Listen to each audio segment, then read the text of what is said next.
Admiral साहब, सबसे पहले आपसे आगाज कर लेते हैं। सर, ईरानी सदर मसूद पेजेश्कियान का पड़ोसी मुस्लिम ममालिक पर हमला ना करने का अहद, क्या ये ईरान की स्ट्रेटेजिक हिकमत अमली है कि वो जंग को फैलने से रोकना चाहता है, या इसके पीछे कुछ और भी अवामिल हैं फंसे पड़ता?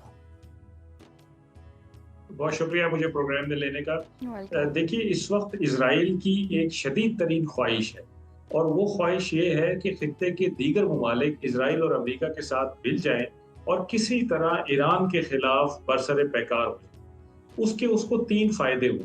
पहला फायदा ये होगा कि इन ममालिक के पास जो भी इक्विपमेंट और प्लेटफॉर्म है या वेपन सिस्टम्स हैं, वो सारे वेस्टर्न ओरिजिन के हैं, यूएस ओरिजिन के हैं, और वो आराम से इंटीग्रेट हो जाएंगे उन वेपन सिस्टम के साथ जो यूएस और इसराइल ईरान के खिलाफ यूज कर रहे हैं। तो एक जो सप्लाई चेन का इशू बना हुआ है, एक डिलेमा बना हुआ है कि जी चीजें खत्म हो रही हैं, कम हो रही हैं, और उनको हमने रिप्लेनिश करना है, वो उनको इसी खत्ते में से मुहैया हो जाए।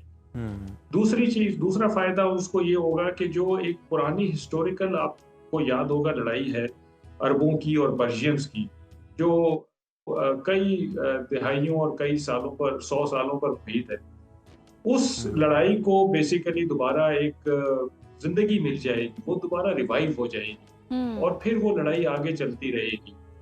तीसरा फायदा कि जब ये ममालिक आपस में लड़ेंगे खत्ते के, तो ये कमजोर होते चले जाएंगे खुद ही, और इसराइल जो है वो एक ताकतवर तरीन मुल्क बन के उभरेगा इस खत्ते में, जो उसका अल्टीमेट ऑब्जेक्टिव।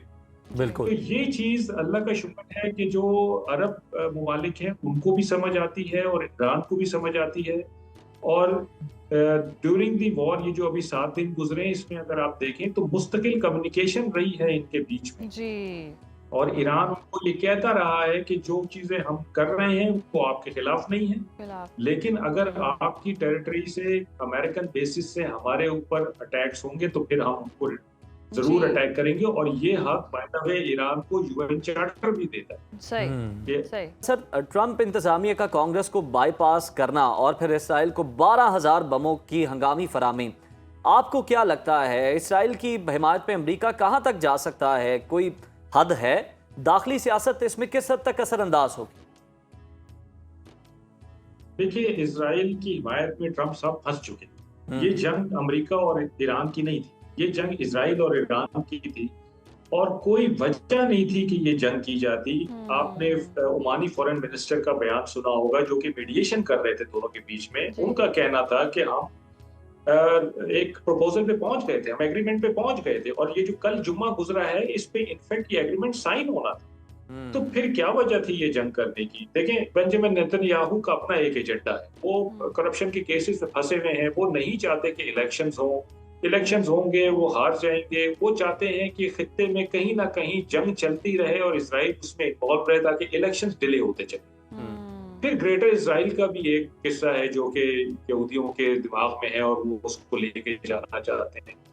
अमेरिका में प्रॉब्लम ये है कि जो ट्रम्प साहब हैं वो एप्स्टीन फाइल में फंसे हुए हैं जी, मुआवजे का उनको सामना है, और एक अमेरिकन जरूर है, तकब्बुर है ताकत का, जो हमेशा अमेरिकन प्रेसिडेंट्स के ज़हन में होता है कि हम ताकत के जरिए दुनिया के हर मसला हल कर देंगे। एक वो भी उनके ट्रम्प साहब के दिमाग में कुछ ज्यादा ही है। तो इन सब चीजों के साथ वो इसमें कूद तो पड़े। अब यहाँ से निकलेंगे कैसे, ये मैं समझता हूँ कि ट्रम्प साहब ने ये जंग शुरू करके बहुत सारे नए एतवार का आगाज कर दिया है। यानी एक नया मिडिल ईस्ट देखेंगे आप इस जंग के बाद, एक नया वर्ल्ड ऑर्डर देखेंगे आप इस जंग के बाद, एक नया उभरता हुआ ईरान देखेंगे, और ये खित्ता देखेंगे हमारा। इस पाकिस्तान की वैल्यू इस जंग के बाद बहुत बढ़ जाएगी, क्योंकि पाकिस्तान का रोल बहुत अहम है इस जंग। तो आप देखेंगे कि कई नए अदवार होंगे जो सामने आएंगे, and we should be thankful to Trump साहब के। आप देखें कि आज शिया सुन्नी जो हमारे यहाँ एक खलिश हुआ करती थी कभी, जिसको फॉल्ट लाइन को बेसिकली ये लोग उजागर करने की कोशिश करते हैं, वो सब खत्म हो गई है। हम सब इस वक्त ईरान के साथ हैं और खामेनेई साहब का गम मना रहे हैं। बिल्कुल। फैसल शाह साहब, इसराइल ने तेहरान में इमाम हुसैन यूनिवर्सिटी जैसे तालीमी मरकज़ को निशाना बनाया। इससे पहले हमने गजा में नस्ल कुशी के दर्दनाक मनाजिर देखे हैं। क्या अब आपको ईरान में भी ऐसा ही रिप्ले होता हुआ दिखाई दे रहा है?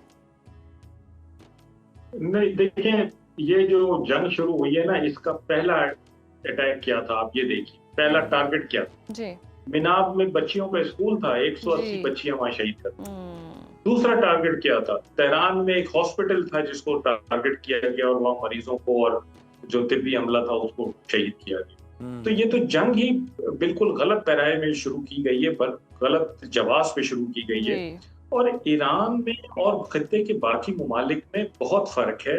आप पैलेस्टीन को तो छोड़ ही दीजिए, मैं कहता हूँ बाकी जितने भी खत्ते के ममालिक हैं वो ईरान का मुकाबला नहीं कर सकते। ईरान 47 साल से सैंक्शंस में है, उसके बावजूद आप आज उनकी अगर मिलिट्री पावर देख रहे हैं जी, सुई से लेके पानी के जहाज तक वो बनाते हैं, जो उनकी रेजिलियंस आप देख रहे हैं।